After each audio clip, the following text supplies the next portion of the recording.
Pangea project is a retrospective international cohort of precursor myeloma patients, so that's MGUS and Smoldering patients, and we use that cohort to build what we call the Pangea model, which is a model that uses continuous variables to predict the risk of progression for precursor patients.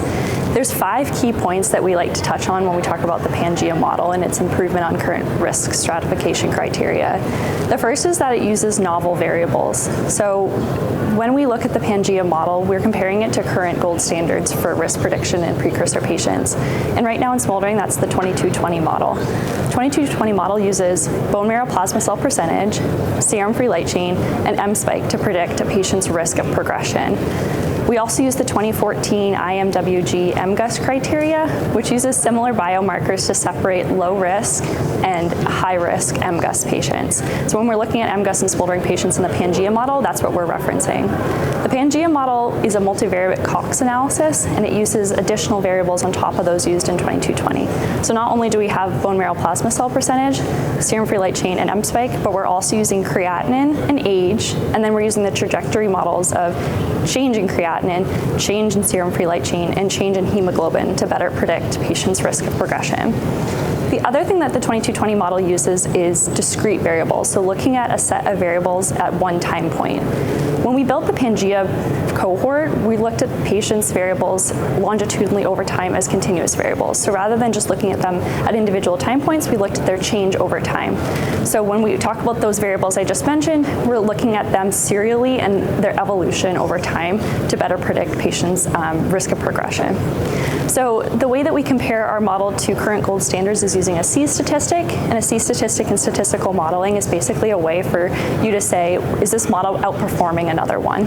And what we did is we used a training cohort of MGUS and Smoldering patients to build the Pangea model with continuous variables. Then we looked at the C-statistic in that training cohort, and then we used 2 external validation cohorts to replicate the model in those cohorts and see if our C-statistic increased or improved upon what those cohorts perform in the 22/20 model. And the nice thing is that they do, quite significantly actually, with a greater than 20% increase in C-statistic performance for both MGUS and Smoldering patients. That's how the Pangea model improves our ability to predict risk of progression with continuous analysis. The other important point that we wanted to emphasize is our lab focuses a lot on how you can examine patients' risk of progression without using a bone marrow biopsy. Bone marrow biopsies are great because they give you a ton of information, and that's where a lot of the tumor cells are coming from, is right there in the bone marrow. However, they're extremely invasive, they can be costly, and there is some variation in the way that they're determined. So for example, you can have hemodilution. It kind of depends on what pathologist is determining the percent of plasma cells, and we often see patients at this cusp of the 10% cutoff between MGUS and Smoldering, where their risk of progression is all over the place.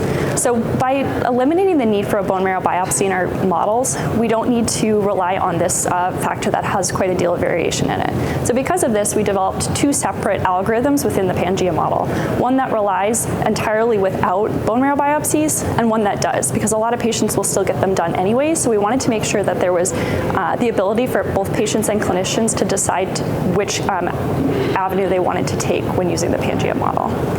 And then taking it a step further, a lot of research right now is focusing on in-depth sequencing methods to look at patients' clonal burden, and so FISH results in the clinic is the output of that. When we built the Pangea model with the bone marrow biopsies, we wanted to make sure we also were taking into account high-risk cytogenetic results that would increase the risk of a patient's progression, and we found a couple of variables that do that. So in summary, the Pangea model uses 3 separate algorithms, one entirely without bone marrow variables, one with, and one with bone marrow variables including FISH cytogenetic results to better predict precursor patients' risk of progression compared to current gold standards.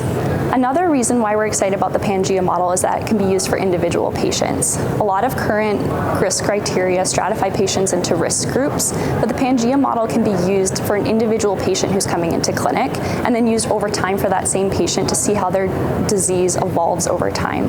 We built an online calculator where patients and clinicians can put in their serial lab values, starting all the way from their baseline diagnosis through progression, to change the way that clinicians and patients can be seen in clinic and understand their risk of progression over time.